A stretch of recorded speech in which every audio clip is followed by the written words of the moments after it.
গোসল করার সময় যদি আপনি 3টি কাজ না করেন তবে আপনার গোসল হবে না, এমনকি আপনার শরীর পর্যন্ত পাক হবে না। যদি আপনি শরীরে নাপাকি নিয়ে মৃত্যুবরণ করেন তবে আপনি জাহান্নামী হবেন। আমরা অনেক সময় স্ত্রীদের সাথে মিলন করার পর গোসল করি, কিন্তু আমাদের গোসল কি আদৌ হচ্ছে? আমাদের শরীরে নাপাকি লাগলে আমরা গোসল করি, আমাদের গোসল কি আদৌ হচ্ছে? পানি দিয়ে শরীর ধৌত করলেই কি গোসল হয়ে যায়? না।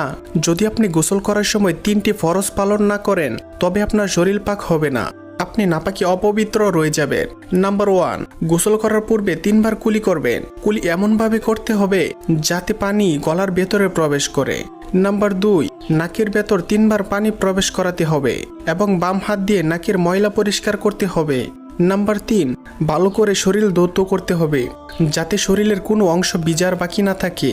যদি 1 চুল পরিমাণ জায়গা ভিজার বাকি থাকে তবে আপনার গোসল হবে না। এবং পরবর্তীতে আপনি কি সম্পর্কে ভিডিও চান কমেন্টে বলে যান।